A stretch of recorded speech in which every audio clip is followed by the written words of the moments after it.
nous sommes face à un canular. C'est-à-dire que, en fait, nos universités, nos centres de recherche sont à la remorque d'un système international qui n'a rien à voir avec nos pays. Et nous finançons ça. La vérité, c'est que vous, parents, vous envoyez les enfants à l'université, vous êtes conscients qu'ils n'apprennent pas grand-chose d'utile. Mais vous êtes sous un chantage du diplôme. L'État, de son côté, n'a pas mis la créativité au cœur de son business model. C'est encore le modèle extraverti dont il a hérité. Et donc, du coup, sa jeunesse l'encombre. L'université fait un travail de garderie que nous finançons pour avoir la paix. Et ça,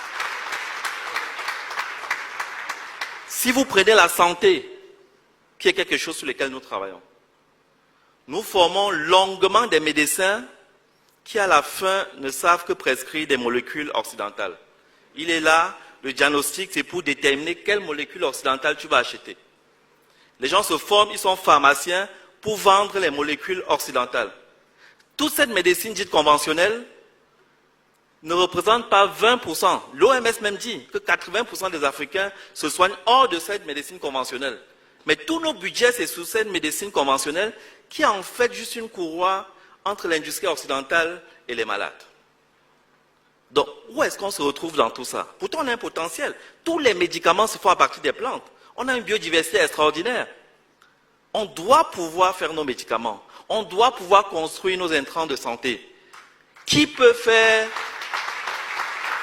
la couverture maladie universelle en important tout?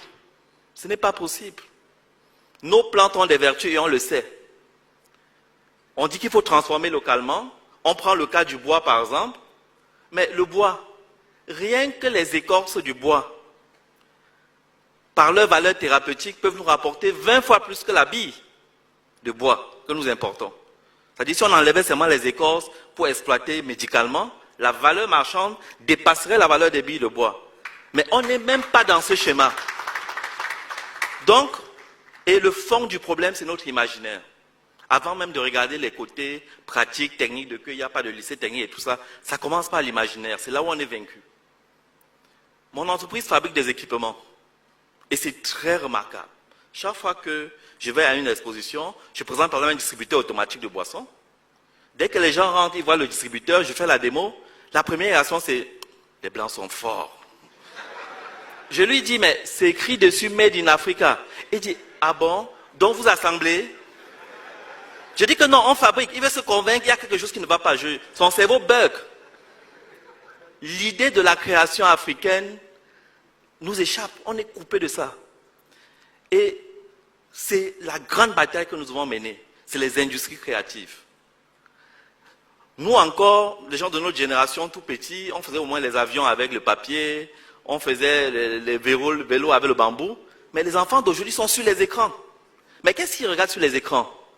Si nous envahissons pas cet espace pour qu'ils regardent quelque chose qui leur dit que toutes les sciences viennent de l'Afrique, pour qu'ils regardent quelque chose qui les valorise, ben, ils vont toujours rester dans ce complexe. D'abord, ils ne vont pas consommer local et on est mort. Ils ne vont pas pouvoir innover parce qu'ils ne sont pas dans ce schéma. Donc, on est bloqué à la racine. Les industries créatives, c'est l'enjeu terrible. Et ça se fait avec le numérique. Et le numérique, alors, c'est la mère des batailles. Le numérique nous déverse un rouleau compresseur de technologies disruptives. Si nous restons passifs dans le numérique, mais les gens vont nous programmer. C'est-à-dire qu'on va devenir des esclaves consentants. Parce qu'ils nous touchent dans les aspects cognitifs. Donc, c'est vrai qu'on a un petit retard. Internet n'est pas disponible partout. Mais nous allons vite. Il y a de l'espoir. Et notre population est jeune. Donc, le numérique peut devenir une arme puissante. Nous ne devons pas louper le coche du numérique. J'invite vraiment nos États, c'est ce que nous faisons à la Commission, à gagner au moins la bataille du numérique. Et puis s'interroger sur l'outil lui-même, l'université, et puis le cadre réglementaire. Le système est bâti pour que nous ne fabriquions rien.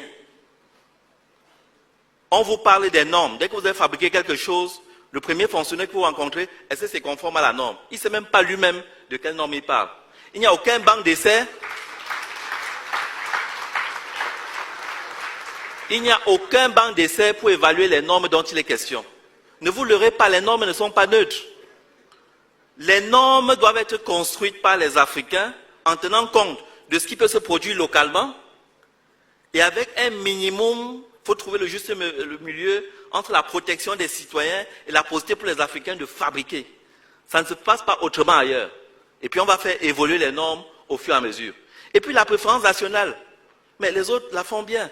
Chez nous on dit made in Togo, made in ceci. Mais après, tout fonctionnaire peut commander ce qui est importé sans problème. Ça ne marche pas comme ça. Les Blancs nous ont bien amenés à faire les études d'impact environnemental. Parce que leur problème c'est l'environnement.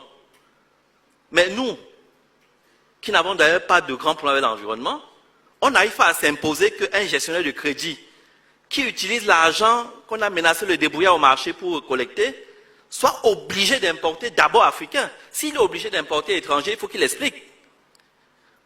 Donc la préférence africaine doit être opposable. Sinon, il n'y aura pas de déclic. Donc, nous sommes dans une commission où nous regardons comment on peut mettre les sciences et technologies au service du développement. Progressivement, on va entrer dans les détails, mais c'était ça les grands chantiers, le cadre réglementaire, le numérique, la santé, l'énergie et les universités, les centres de recherche. C'est quoi fondamentalement? Parce que normalement, dans la bataille du développement, les universités sont censées être nos généraux. Mais comme c'est les Occidentaux qui financent leurs recherches, ils publient là-bas.